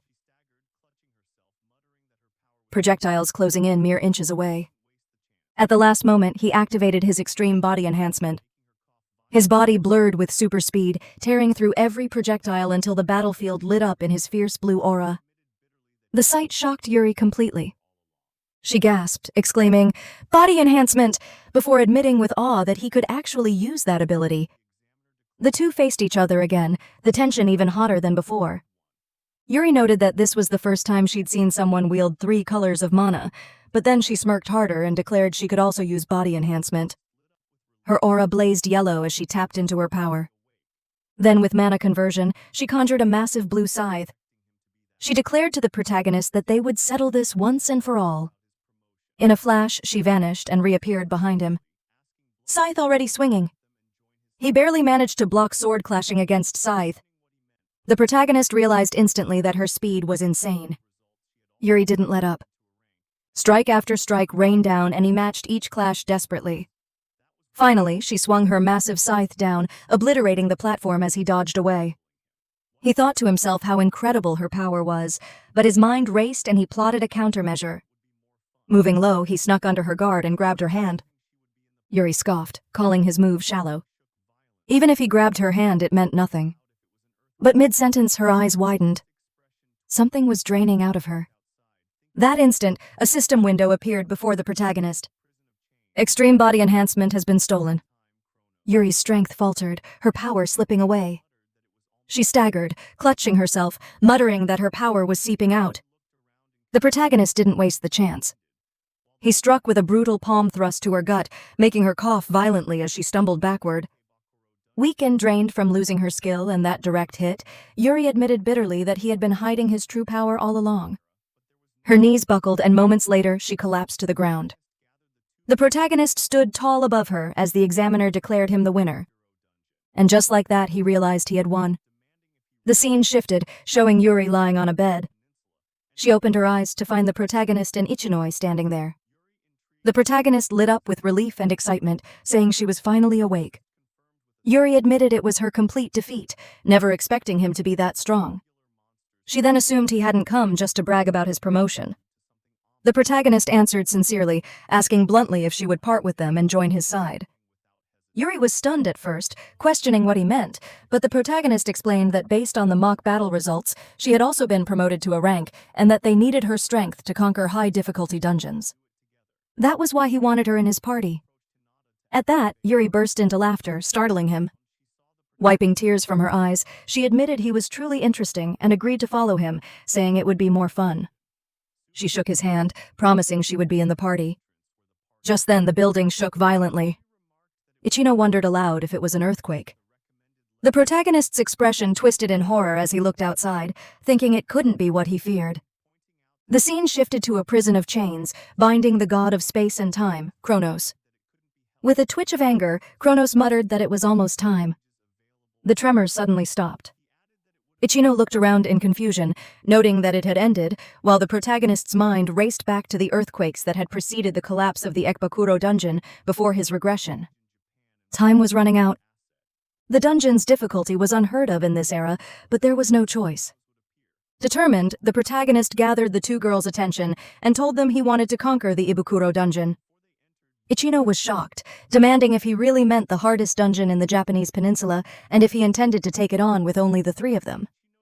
Yuri, intrigued, asked if this decision was because of the quake. The protagonist confirmed with a serious tone, admitting he had a bad feeling. Reports of irregular monsters had been rising, and to him it felt like the prelude to something ominous. Yuri folded her legs, finding the idea interesting and agreeing without hesitation. Ichino, wearing a determined expression, said she would do her best not to be a burden. The protagonist thanked them both, clenching his fist with resolve, declaring that they would do it together. The following day, the trio approached Hinata to ask a favor. When Hinata turned around, she saw the protagonist with Yuri and Ichino. He told her straight they were going to conquer the Ibukuro dungeon. Soon after, the scene shifted to the dungeon's entrance where the party stood gathered. Yuri remarked that it was a super difficult dungeon with a recommended level above 70, and she was thrilled. Ichino, however, looked worried, pointing out that it would be better if they had other mages with them. The protagonist replied that it couldn't be helped. The association had no air rank mages available right away. He added that it would have been great if Oha were here. Yuri reacted to the name while the protagonist thought back to his past life, remembering that Oha was the top-ranked mage in Japan and would have been a huge asset. He then turned his gaze, knowing that if the dungeon collapsed again, Kronos would appear. He resolved to stop it this time. With firm resolve, he told his party to move out. Before they entered, Yuri stopped him with a request. She asked to be called by her first name, saying her last name sounded too formal. Ichinoi jumped in wanting the same, her smile bright with excitement. Yuri pointed out that they were already friends, and the protagonist agreed. He then called them both by their first names and rallied them, saying it was time to conquer the Ibukuro dungeon. The party stepped inside, entering a cavern lined with glowing red crystals. Suddenly, the protagonist spotted a monster, a skull demon level 71. He was shocked such a monster was usually a boss elsewhere. Yet, here it appeared as a regular encounter. Resolute, he signaled Yuri and Ichino to get ready. Both answered in sync as the trio charged forward. The skull demon instantly deployed its mana barrier. The protagonist quickly realized the barrier had to be destroyed first. He cast Fire Lance at it, but the attack barely scratched it. A single hit wasn't enough. He immediately called for Yuri and Ichino to follow up. Yuri swung her scythe with deadly force while Ichino unleashed a firewall. Together, their combined strike shattered the barrier wide open. Seizing the moment, the protagonist dashed forward and in a single clean motion cut the skull demon down with his sword. The monster collapsed, leaving behind a glowing green monostone. The protagonist's expression lit up with relief and triumph. Ichinoi cheered that they had done it. And the protagonist praised both of them, saying they fought well together. Right at that moment, Yuri turned to the protagonist and admitted that she had been wondering about something since their battle. She questioned him about how he could use so many skills. The protagonist was startled, but decided it was finally time to come clean, confessing that he had something called skill drain. Both girls looked confused, and Yuri pressed further, demanding to know what skill drain even was. The protagonist explained that just by touching someone, he could steal their skill. Yuri immediately recalled her fight with him, realizing that this was what had happened back then. The protagonist reassured her, stating that he had already returned her skill. Yuri thanked him while Ichinoi quietly observed the entire exchange, her thoughts racing. She realized in shock that he could even do that. She felt amazed by him, but her mind drifted to the time he mentioned conquering the Ikebukuro dungeon.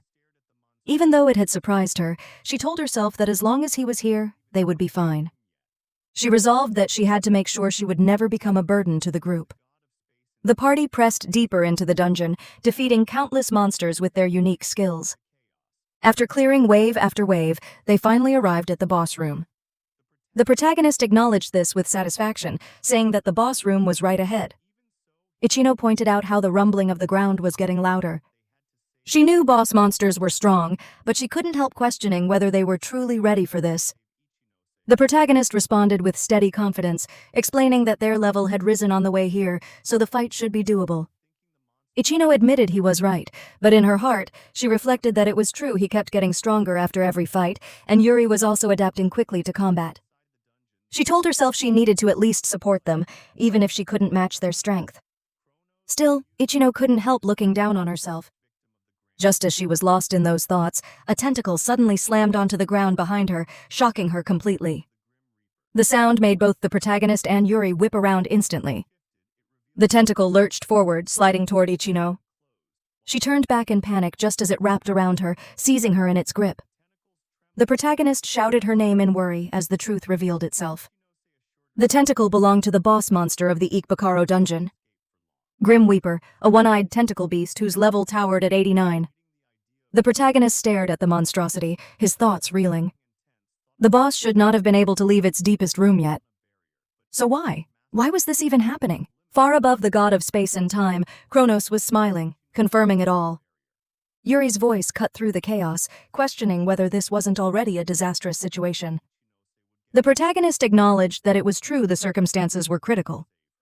But even so, he declared with unwavering determination that they had to save Ichino no matter what. While the protagonist resolved that he was going to save Ichino, Kronos, the god of time and space, was seen locked up and chained as before. Kronos internally chuckled, thinking the monster had been released. He grinned, admitting that this was the limit of what he could do with his current power, muttering, "Fine, I guess." Meanwhile, inside the dungeon, the boss monster, Grim Reaper, had clutched Ichino into his tentacles. Kronos, amused, remarked that this would be the first victim of the grand opening. The protagonist was obviously worried about Ichino, who was trapped in the clutches of the Grim Reaper.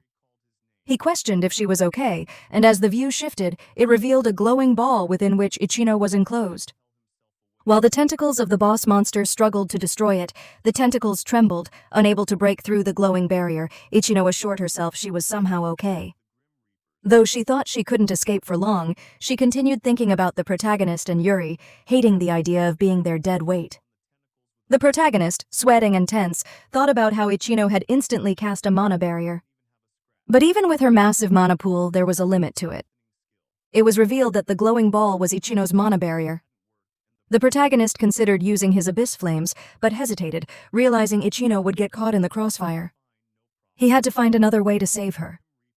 Calling out to Yuri, he decided he would draw the tentacle's attention, while Yuri tried to rescue Ichino in the meantime. Yuri readied her side, thinking she had no other choice, and both bolted toward the Grim Reaper. But the Grim Reaper wasn't about to let that happen. He whipped his tentacles, slamming them down.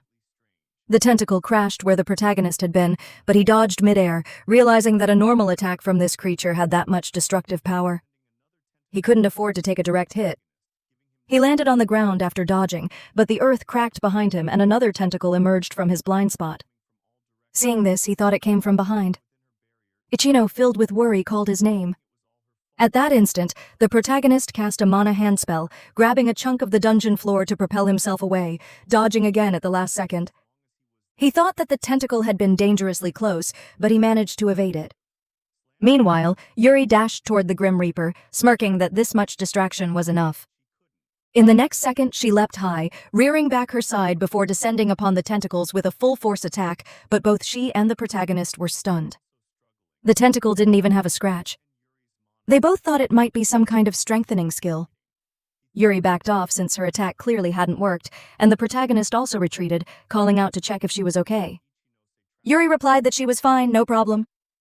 Standing before the Grim Reaper, the protagonist remarked internally that something was off. Yuri agreed. The protagonist analyzed the situation. Tentacle-type monsters usually had low defense, and he'd never heard of one possessing a strengthening skill, especially one that could wander outside the boss room. Something was definitely strange. As he pondered this, Kronos smiled mischievously, clearly the one behind it. The Grim Reaper lashed out again, sending another tentacle strike toward the protagonist, giving him no time to think. The protagonist and Yuri were forced into defense, fending off tentacles coming from all directions. Watching this from within her barrier, Ichino blamed herself, thinking it was all her fault. She thought about how she'd always relied on the protagonist, how he made every battle easier, how she'd always told herself that as long as he was there, everything would be fine. She realized she'd been too passive, slamming her fist in frustration against the mana barrier. She thought she needed to do something, but she couldn't. Meanwhile, Yuri was fending off another tentacle attack, chuckling grimly to herself that things were really bad. The protagonist was also struggling. Realizing that both his and Yuri's mana were almost depleted after constant fighting, he thought that if only their mana were in perfect condition, things would be different. Then his gaze shifted to Ichino trapped above and an idea sparked. He called out to Ichino, telling her to use her mana fusion on them. Ichino was taken aback by the request. Yuri, hearing this, noted that the skill was considered useless since it consumed a massive amount of mana. But the protagonist fighting off tentacles thought back to his past life. It was true that mana fusion had been considered useless then too, until a certain mage proved its worth. That mage had been Ichino herself, the one who turned its value around the Scarlet King. Ichino, still trapped, thought about mana fusion, a skill she'd never used because she believed it to be useless. But if the protagonist said so, then she'd believe him. More than that, she wanted to. Clenching her fist, she made up her mind. In the next instant, she activated mana fusion, channeling her power to help the protagonist. The mana flowed from Ichino toward the protagonist and Yuri, revitalizing their depleted energy as the tide of battle began to shift. Yuri was shocked, realizing that her mana was recovering, while the protagonist smiled and explained that mana fusion had an effect that shared the mana of the user. It was a skill that only a mage with a massive amount of mana could master. But there was a slight hesitation flickering across the protagonist's face, as Ichino thought how amazing it was that with this skill of hers, she could share her mana with both the protagonist and Yuri. However, she quickly noticed that this much wasn't enough since she was still using her mana barrier to protect herself from the monster. A sudden resolve ignited in her expression, and she made a bold decision, erasing her mana barrier entirely. In the next second, both Yuri and the protagonist were taken aback, completely shocked that Ichino had actually dropped her barrier. The consequence came fast. The tentacles grouped together, coiling around Ichino's body and gripping her tight. But in that final second of struggle, Ichinoi cast Blast Furnace, determined to recover more mana for the protagonist and Yuri. Her mana flowed toward them, swirling in a luminous rush of power. The protagonist was both shocked and worried, realizing she had ramped up her skill output using Blast Furnace, all while he shouted her name in desperation. Ikosa used up the last of her strength, her thoughts echoing softly as she called both their names, saying she'd leave the rest to them. The next moment, the tentacles that had wrapped around her swallowed her whole. The protagonist, now dead serious, called out to Yuri, who matched his energy instantly. She affirmed his intent, and in that split second they understood each other perfectly. Together, they dashed straight toward the Grim Reaper, determination blazing. Yuri, inspired by Ichino's resolve, thought that if Ichino's could show that much determination, then she had no choice but to do the same. The protagonist, equally fired up, mentally thanked Yuri as they both closed the distance between themselves and the gigantic octopus-like monster. In a synchronized motion, they went crisscross, slashing the hell out of the creature's tentacles like they were nothing. Powered by their restored mana and sheer determination to end this fight here and now, they cut a path through the storm of limbs, hacking through the Grim Reaper writhing tentacles with wild precision. The protagonist thought that thanks to Ichino, who had restored their mana, they could now penetrate its defense with their enhancement skills easily. Fueled by that momentum, the protagonist mentally declared that they would save Ichino, and Yuri agreed. Ichinoi was still trapped between the tentacles and the protagonist tried to reach her. The tentacles lifted Ichinoi above, and as the protagonist approached, another attack lashed out, forcing him to back away. The Grim Reaper now held Ichinoi like a hostage, its slimy tendrils wrapped around her menacingly. The protagonist thought that at this rate they wouldn't be able to reach her. But then Yuri called out to him, telling him to leave it to her. She'd open a path forward. Blue magic flared around her, bursting like an aurora as she cast her spell. In the next second, stairs made of pure mana appeared, leading directly toward Ichinoi. The protagonist realized she had crafted stairs from her mana barrier. And with that, he dashed forward, sprinting up the glowing steps while silently thanking Yuri. Of course, the Grim Reaper wasn't going to just let him climb. Using its monstrous tentacles, it tried to block his ascent. But the protagonist, now pissed off at this octopus freak, didn't give a damn. He swung his sword mercilessly, slashing through every tentacle in his way, the creature's dark blood splattering everywhere. Then, in a sharp, decisive move, he sliced through the tentacle, holding Ichino hostage, and caught her in his arms as they both plummeted down. Ichino was unconscious when they landed, holding her close and checking if she was okay. Ichino slowly opened her eyes, and a faint smile curved her lips as she told him he really lived up to expectations. The protagonist was relieved beyond words, and Yuri soon joined them, smiling as she told Ichino that she'd saved them both with her mana recovery, thanking her sincerely. But Ichino, the pure, kind, and innocent soul she was, replied that it should be her thanking them instead. Yuri grinned, praising Ichino for her guts, to which Ichino smiled and thanked her back, though she quickly added that they weren't done yet. The protagonist confirmed that the monster's body was still left, and sure enough, the Grim Reaper was still there, battered, but far from defeated. Its severed tentacles twitched, then suddenly regenerated as if they had never been cut in the first place. The monstrous limbs lashed out again, descending upon the protagonist and Yuri, who both narrowly dodged. The protagonist was stunned that the tentacles could regenerate. It was beyond annoying. One sharp tendril shot from the ground toward Yuri, but she dodged and sliced it cleanly with her scythe.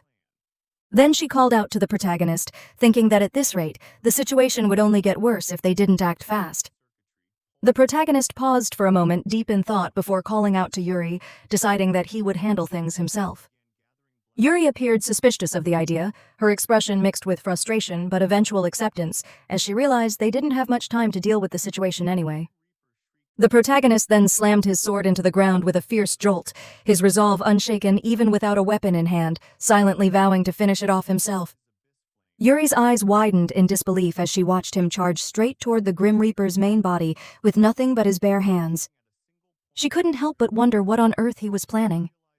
Another one of the Reaper's monstrous tentacles whipped past, aiming to strike him, but the protagonist dodged with sharp precision. At this point, he was already used to those tentacle attacks. He reminded himself that the creature would probably regenerate even after being hit by his abyss flame. But he had a plan. In the next moment, he activated Overclock. Purple engravings flared behind him like glowing circuitry, pulsing with raw energy. Because of the overclock, his firepower doubled, and immediately after, he began gathering black mana around his hands. Standing tall like some dark entity straight out of a nightmare. He thought this would finally end it. The Grim Reaper shrieked with its monstrous mouth wide open as the protagonist's deadly gaze locked onto it. With burning determination, he unleashed his abyss flames, shooting them from his hands toward the grotesque octopus-like creature. The flames streaked through the air, converging at a single point near the Grim Reaper. The creature realized too late that it was done for. In the next second, the concentrated abyss flame pierced straight through its body, creating a massive hole. The Grim Reaper collapsed, lifeless, hitting the ground with a heavy thud. The protagonist, drained and exhausted from using that much magic, could barely stay upright. Meanwhile, Kronos' expression twisted with rage, the fury clearly written across his face. He scoffed in disbelief, thinking that he never expected the Grim Reaper to be defeated. His anger boiled over as his eyes glowed with malevolence, silently, promising that he would make sure the protagonist never left alive.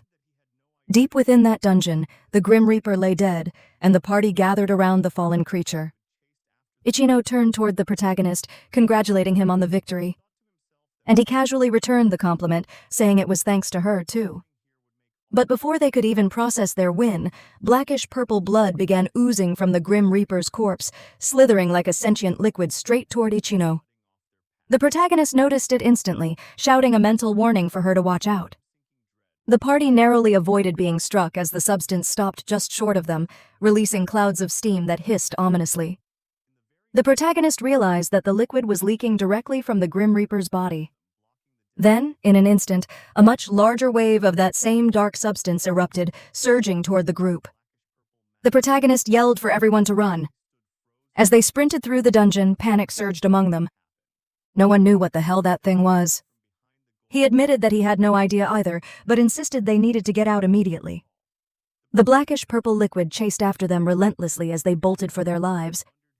He thought to himself that while they had managed to stop the dungeon from collapsing, dying here would make all of it meaningless. The exit finally came into view, and they pushed harder trying to reach it, but the dark liquid was already ahead of them, cutting off their path. Ichino looked horrified, and the protagonist felt that same sinking dread, thinking they were completely screwed.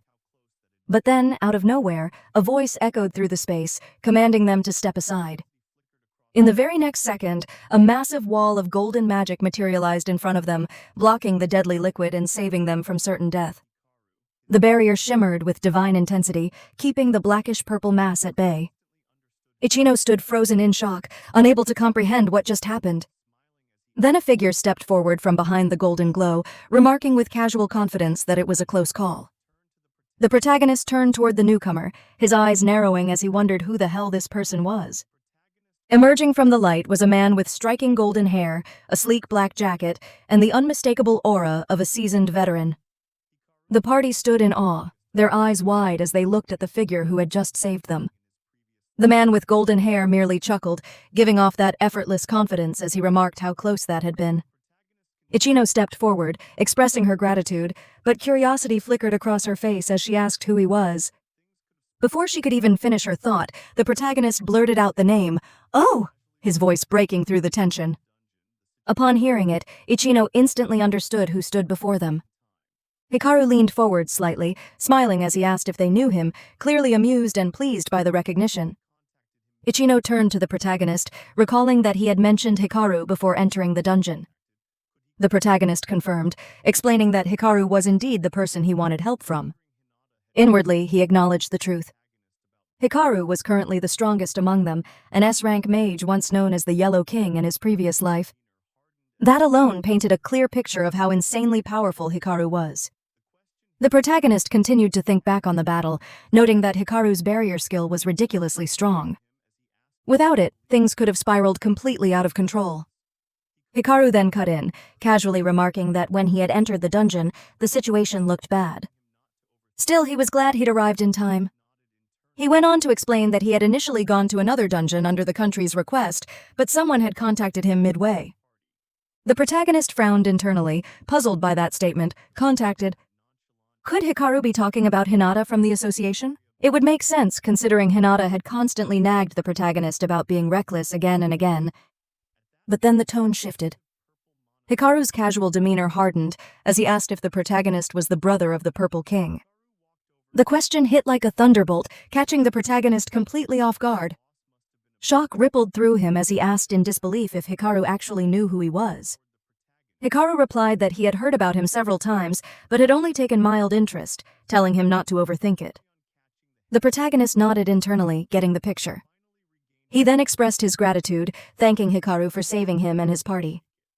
Hikaru simply waved it off like it was nothing, brushing it away with that nonchalant ease. Tilting his head toward the area behind the protagonist, Hikaru pointed out that they had done well in defeating the dungeon boss. At that moment, a massive purple monostone shimmered on the ground, its glow pulsing through the chamber. Hikaru walked over, picked it up, and commented that if the monostone was this massive, the boss must have been absurdly strong. Then, without warning, he tossed the monostone toward the protagonist, saying a quick congratulations. The protagonist barely processed the words, focused only on catching the hefty mana stone mid-air.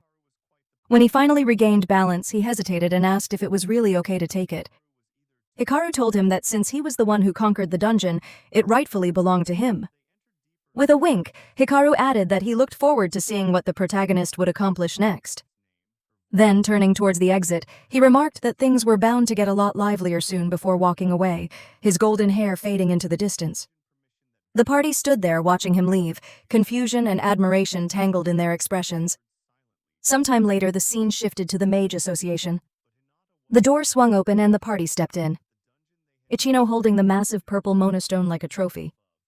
She remarked that Hikaru was quite the peculiar person, to which the protagonist agreed, saying that Hikaru was either too easygoing or just had way too much free time on his hands. As they entered deeper into the association, Hinata spotted them and immediately shouted the protagonist's name, her voice full of worry, asking if he was all right, scolding him for returning so late. She reminded him that he had applied for dungeon permission that very morning and then disappeared straight away. The protagonist absorbed her words silently, realizing she wasn't entirely wrong. But Hinata wasn't done. She pointed out that the dungeon they had entered was rated for level 70 and above, a high danger zone compared to most others. The protagonist could only internally apologize, feeling a faint pang of guilt. Hinata switched gears, asking how the dungeon conquest had gone, had they at least cleared the area near the entrance. Her tone dripped with skepticism, but then came the shock. Without a word, the protagonist placed the massive mana stone, the very one obtained from defeating the Grim Reaper, the dungeon's final boss, on the table with a casual thud, as if it were no big deal. He then declared that they had completely conquered the dungeon. For a moment, silence blanketed the room. Then the realization hit, and the entire association erupted into chaos. Gasps, shouts, and disbelief echoed through the hall as everyone stared at the enormous monostone. Within seconds, the uproar spread, the shockwave rippling through every mage present. Later, groups of people across the city began discussing it, their phones buzzing with notifications. One person pointed at the newsfeed, exclaiming that the Ikbukuro dungeon had already been conquered. Another, stunned, shouted that it was supposed to be for level 70 and above only.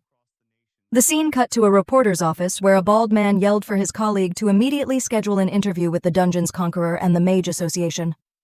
His colleague quickly replied in acknowledgement. Soon after, Ichino stood in front of flashing cameras and blinding studio lights, her mind racing with the thought that she could finally afford her sister's medical expenses after this dungeon conquest. She spoke to the cameras, expressing her genuine gratitude to the protagonist for inviting her on this journey. The broadcast aired live, spreading rapidly across the nation since the dungeon's conquest was big news. Ichino's former party members watched the broadcast in disbelief. Their leader broke into uneasy laughter, shaking her head and muttering that it had to be a lie, a complete joke. Meanwhile, in another part of the city, the protagonist's brother stood before a towering building screen, his expression darkening as he muttered under his breath, rage flickering in his eyes, calling the protagonist a bastard. Online group chats were blowing up. People debated whether it was true that a colorless mage had conquered the dungeon. One message said it had become a massive scandal, while another commented that the protagonist seemed to have grown and become much stronger. As night fell, even more people joined in, chatting about the now famous conqueror. Somewhere high above on a rooftop, Hikaru scrolled through the endless stream of comments, a smirk curling on his lips as he murmured that everything was unfolding exactly as he expected. The wind whipped around him, carrying the pulse of the city below. By the next day, the protagonist stood once again before the now stabilized Ikebukuro dungeon. His mind wandered back to everything that had happened, the chaos, the close calls, the unexpected help. He thought about how he had managed to stop the dungeon's collapse, admitting to himself that it was only possible because everyone had contributed. Then, tightening his grip and turning away from the dungeon's entrance, he silently vowed to get stronger. 3 days later, Hinata was seen deeply immersed in her work when she suddenly noticed the protagonist approaching. She mentioned how the association had been buzzing with people talking about him recently, and that gossip left the protagonist feeling awkward and embarrassed. Wanting to steer the conversation elsewhere, he shifted the topic and reminded her that she said she had something important to tell him. With a serious tone, Hinata revealed that his party had received a request to conquer a specific dungeon. That revelation left the protagonist, Yuri, and Ichino all looking confused, wondering why such a task would be directed toward them. The protagonist thought aloud, questioning why their team, who had only just become a rank, would get such a major request. Hinata confirmed it, explaining that it was likely because of their recent success conquering the Bakuro dungeon. The protagonist pondered this, recalling that dungeon explorations were usually requested by mages themselves, and that the association only allowed certain high-level mages to make such requests. His thoughts were interrupted when Ichino chimed in, suggesting that the association was probably counting on his strength. The protagonist rejected the idea, insisting it wasn't just about him, then turned back to Hinata to ask who exactly had made the request.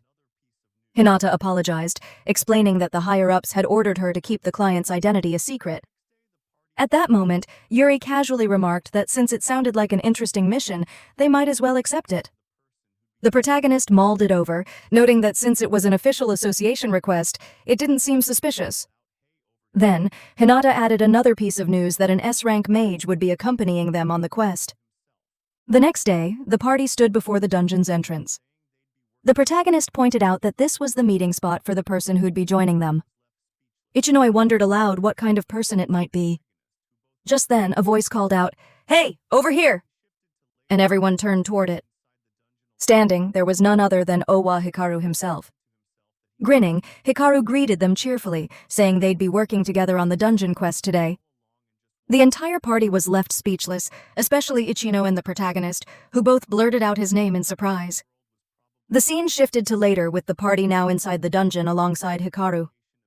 The protagonist admitted to himself that he never thought Hikaru would be joining them. Hikaru, laughing lightly, said he'd known all along and just wanted to surprise them. Either way, he said he was looking forward to the adventure and pointed out that the whole world was probably watching this conquest. The protagonist understood the implication immediately.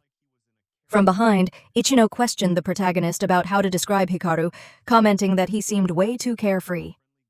The protagonist agreed, noting that even so, Hikaru was still an S-rank mage. True to that reputation, Hikaru started singing casually as they walked, acting like he was in a karaoke session instead of a dangerous dungeon. The protagonist thought that so far, Hikaru seemed like a friendly guy, maybe a bit too relaxed, like he thought this was going to be easy.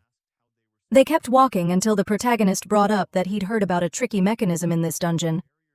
Hikaru confirmed it, explaining that according to the scout team, there was a massive firewall blocking the path ahead. Ichinoi looked puzzled at the mention of a firewall, and the protagonist asked how they were supposed to deal with it. Hikaru responded confidently, saying that he had a barrier skill that made something like a firewall completely irrelevant. The protagonist and Ichino were both taken back by how nonchalant he was, acting like they were on a casual amusement park trip rather than a life-or-death mission. Hikaru said they'd believe him once they saw him in action, adding with a grin that they could just think of him as the captain of a big ship carrying them all through. But before the protagonist could reply, something felt off. His senses flared and he detected movement. A swarm of giant beet-like monsters suddenly appeared, buzzing and closing in fast. The protagonist quickly warned everyone, shouting for the party to prepare for battle. Internally, he thought this would be a good chance to see how strong an S-rank mage like Hikaru really was. Except in the very next second, the so-called S-rank mage was seen crouching behind a rock, nervously wishing them good luck. The protagonist froze, dumbfounded by the sight of Hikaru hiding. Hikaru awkwardly admitted with a strange face that he was absolutely terrible with insect-type monsters. The protagonist couldn't believe it, yelling internally not to say something so pathetic so proudly. Ichino called him out too, reminding him that he just promised to carry them all on a big ship. But since there was no helping it, the protagonist rallied the team to fight. The monsters surged forward. Ichino prepared a massive fireball and blasted one out of the air. Yuri charged in next, remarking that these creatures were nothing compared to what they'd fought before. She went easy, converting her mana to summon her scythe, then sliced a monster clean in half, landing gracefully as its bisected body crashed to the ground. The protagonist followed up, saying the rest would be handled by him. Summoning blue and red magic into his hands, he fired off a fire lance spell that pierced the remaining 3 monsters in perfect sequence. Hikaru, peeking from behind his cover, looked genuinely impressed at the team's power. Ichino turned to the protagonist, celebrating that they'd done it, and he confirmed they'd wiped them out. Hikaru then stepped out from behind the rock, clapping and laughing, admitting that they'd saved him. He started rambling about how much he hated bugs. But before he could finish, the protagonist noticed something behind him. 3 wolf-like monsters with glowing red claws and engraved red markings were charging straight at Hikaru. The protagonist called out an alarm to warn him, but Hikaru's expression remained calm. In the next moment, multiple barriers materialized around the attacking wolves, trapping them before they could even reach him. The wolves didn't know what was coming until beams of light erupted from the barriers, piercing through them in an instant. With a cocky smirk, Hikaru muttered, "Gotcha," revealing that the technique he just used was called square box. The barriers fused together into a glowing yellow cube that shrank rapidly and fell to the ground. The party stared in awe as the once deadly wolves were now compressed into a small cube. Hikaru casually commented that surprise attacks were disgusting, weren't they? The protagonist couldn't help but be amazed by the move and asked about the skill. Hikaru held up the cube, explaining that square box was one of his barrier spells. It couldn't be used on anything too massive, but it could neutralize enemies effectively. Inside the cube, the 3 wolf-like monsters were perfectly contained. Grinning, Hikaru said the skill was pretty convenient, right? The protagonist agreed, impressed, and thought to himself that he'd heard of such a technique before, but seeing it firsthand, it was seriously incredible. Fired up, Hikaru told the party to keep moving forward, declaring that their dungeon run had only just begun. The party started walking deeper into the dungeon, and the protagonist found himself silently reflecting, realizing that this was the real power of an S-rank mage, an entirely different league altogether. After some time, the group along with Hikaru finally reached their destination. Hikaru calmly noted that this was the exact spot that had been reported earlier. Before them stood a massive wall of fire, burning bright and wild, like the dungeon itself was daring them to cross. Ichinoi remarked on how insanely hot it was, and the protagonist couldn't help but question if they actually had to go through that inferno. At that moment, Hikaru lifted his hand with a confident smirk, silently, assuring everyone to leave it to him. In the next second, a flash of energy pulsed through the air as he created a shimmering partition, slicing the blazing wall apart with his barrier skill. With a chill tone, he gestured forward, letting everyone know they could pass safely. Now, the party and Hikaru moved through the fiery divide, the heat licking at the edges of the barrier, but never quite touching them. Ichino was visibly impressed, muttering about how amazing the skill was, and Hikaru, with a small nod, acknowledged the praise like it was nothing new to him. Right then, as they stepped through, their eyes caught sight of a cave ahead. The protagonist immediately pointed it out, stating that the hole must be the boss room. Turning back to the group, he made sure everyone was ready. The squad responded in sync, confident, and fired up. With that, the protagonist gave the signal to move, taking the lead as they ventured inside the ominous boss chamber. Meanwhile, Hikaru's thoughts ran dark and focused. In his mind, he admitted that now things were about to get real. He wanted to see if the protagonist truly lived up to the rumors and the report he'd read about him. There was a flicker of excitement, and maybe something a bit more dangerous hidden beneath his composed exterior.